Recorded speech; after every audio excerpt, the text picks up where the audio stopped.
Olá, eu sou a professora Vânia Gonzalez, do Programa de Pós-Graduação em Educação, aqui da Estácio, e gostaria de propor uma reflexão sobre o uso de ferramentas remotas e aplicativos em tempos de pandemia.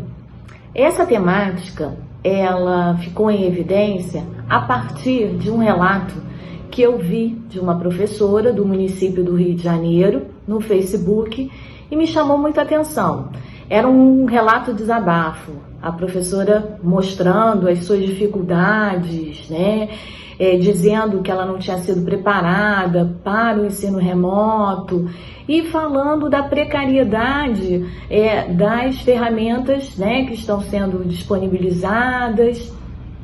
E assim, eu aproveitei que temos uma doutoranda que também é professora do município, a Elaine Rodrigues Dávila, e conversei com ela. Falei, Elaine, o que está acontecendo no município do Rio de Janeiro? A Elaine fez o mestrado com a gente, analisando as políticas educacionais do município, e dá continuidade agora na sua tese de doutorado, mas enfatizando a atuação dos professores em uma política que está em vigor no Rio de Janeiro.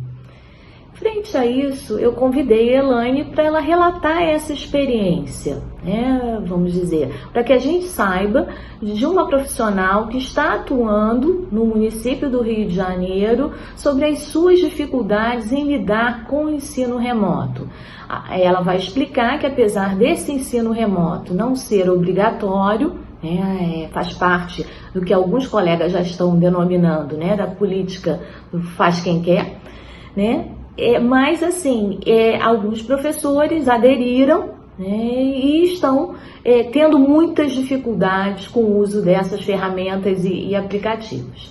Então, Elaine, eu te peço que conte um pouco dessas dificuldades para a gente.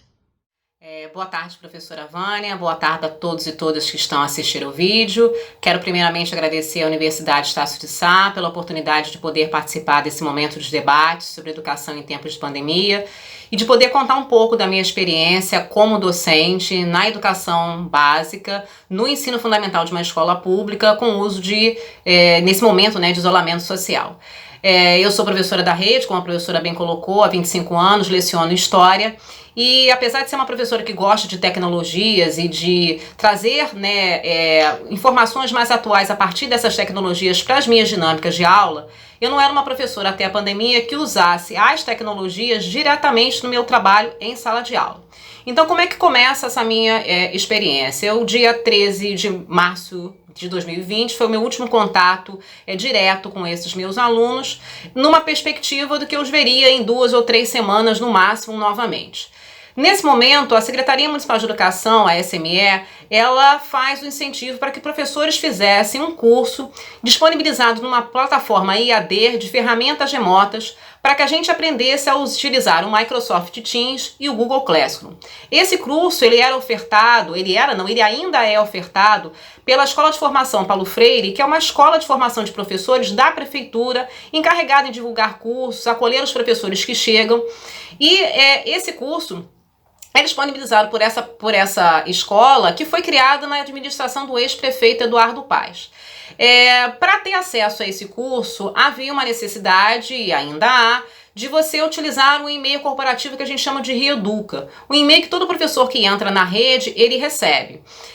Mas embora seja um e-mail corporativo, que seja até uma fonte para a gente ter acesso a cursos e informações de acontecimentos da própria SME, ele é um e-mail que às vezes é muito pouco usado e pouco incentivado para ser usado. Eu particularmente, professora, já não usava esse e-mail tem mais ou menos, eu acho que uns 6, 7 anos. Então isso foi uma dificuldade inicial de alguns professores. No meu caso não houve problemas, porque eu tinha guardado o e-mail, tinha guardado a senha, então por meio deles eu fiz inscrição no curso, tive acesso à plataforma e comecei a fazer o curso. A única questão que aconteceu foi o seguinte, de uma certa forma até me desanimou um pouco, de fazer o curso mais rápido, porque o curso era explicado numa versão do Microsoft Teams, por exemplo, que não era a mesma versão que eu tinha, que era uma versão mais desatualizada. Então isso demandou eu esperar mais um tempinho, que fosse atualizada minha versão para que eu pudesse então ter acesso ao curso. O que acontece paralelamente a esse incentivo do curso? A SME também, nesse momento, lança um aplicativo para uso de celular ou de um computador comum, onde você podia acessar os conteúdos semanalmente de todas as disciplinas daquele bimestre. Esse aplicativo, ele era acessível não só para o aluno, como para o professor, para o responsável e as pessoas que estivessem interessadas. Uma coisa que me chamou muita atenção é porque a SME divulgou que esse aplicativo ele foi muito acessado, inclusive acessado por pessoas no exterior. E aí eu deixo uma questão para a gente pensar, né? Será que esses acessos todos foram realmente de alunos da rede? Porque o objetivo principal era levar um conteúdo do bimestre para esses alunos. Mas será que chegou a eles? Porque meu aluno não está nos Estados Unidos, meu aluno não estava no Canadá, que foram alguns lugares que tiveram acesso do aplicativo. Além do aplicativo, a SME, vendo essa dificuldade muitas vezes de fazer o curso que eu fiz para alguns professores que não tinham esse meio do Reduc, ou pelo menos esse meio ativo, foi dar webiários, que seriam pequenos seminários, 2 vezes, né, por semana, para que os professores pudessem ter acesso a essa ferramenta do Microsoft Teams e do Google Classroom, para que pudessem utilizar posteriormente com os professores. Então, alguns professores da minha escola fizeram esses seminários para entender melhor, já que eles não tinham feito o curso. E por fim, nesse momento que nós já estamos aí, isso foi passando março, abril, começo de maio, há um incentivo da prefeitura de estreitar laços entre professor e aluno, né? E começou também, nesse momento, a divulgar experiências interessantes nessa relação mais estreita, via web, professor e aluno.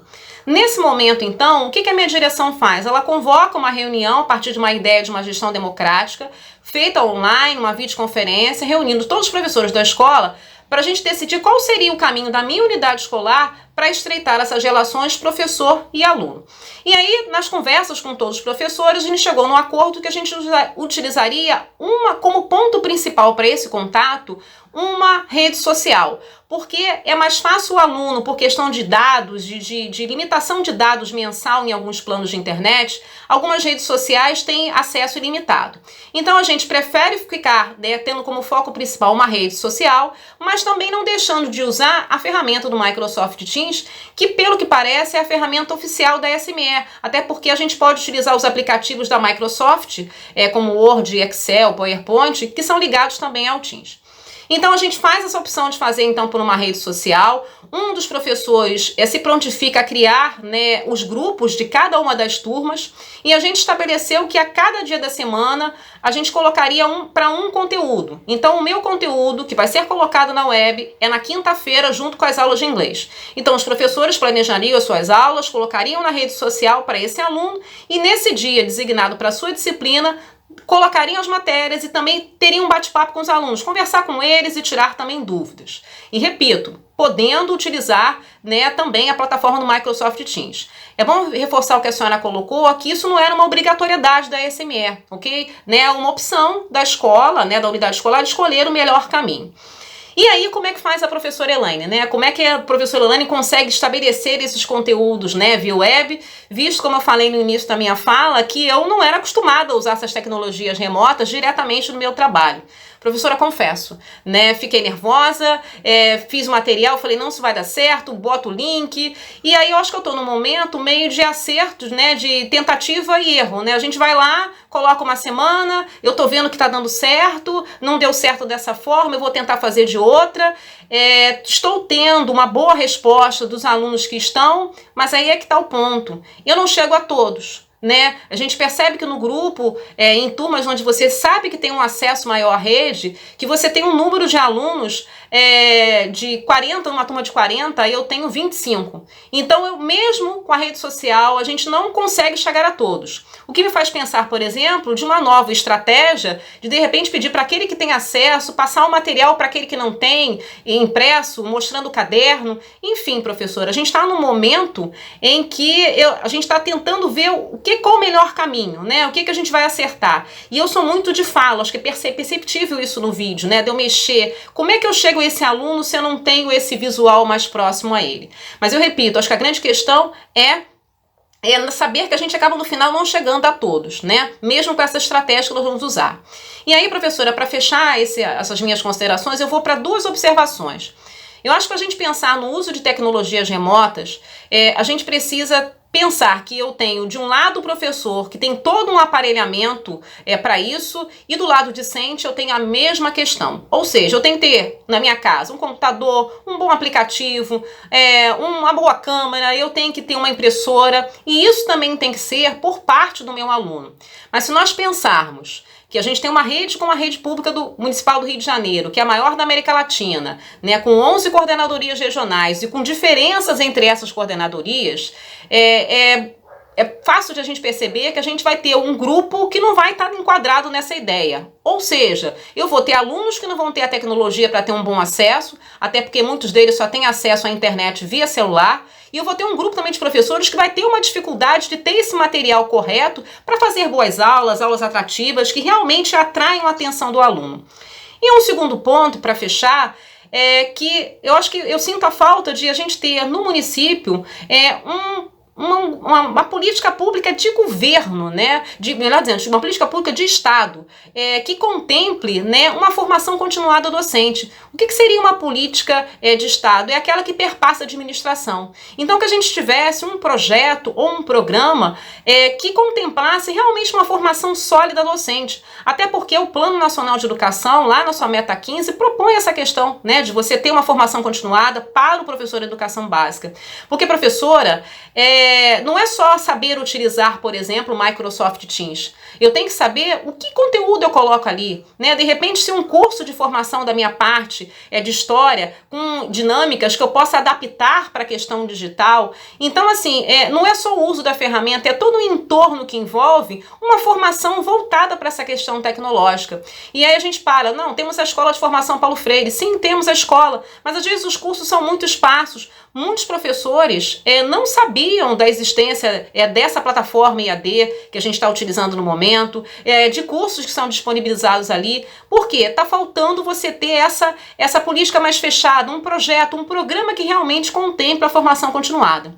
Então, professora, eu acho que a pandemia ela nos levou a grandes demandas, nos levou a um caminho que a gente não imaginava, jamais, né? Eu acho que jamais imaginei em 25 anos de trabalho estar dando aula para o meu aluno de forma online, mas eu acho que é um bom momento para a gente refletir sobre várias questões e começar a cobrar, depois que a pandemia passar, de políticas mais efetivas, voltadas realmente para as necessidades docentes e que contemple, vou voltar a dizer, uma formação continuada, sólida e forte, e que as escolas também sejam mais bem aparelhadas de materiais para que as aulas fiquem mais dinâmicas e realmente coloquem esse aluno antenado e conectado aí no mundo de uma forma geral. Elaine, muito obrigada pela sua fala. Eu acho que você reforçou vários pontos importantes, né, desse debate sobre o ensino remoto, dentre os quais eu destaco 2, né? 2 grandes desafios que a gente tem que encarar. Um é a questão da democratização do acesso à internet, né? E o outro é uma política de formação de educadores continuada, né? Então, a gente fica por aqui. Obrigada. Obrigada, professora. Obrigado a todos pela atenção. Obrigada.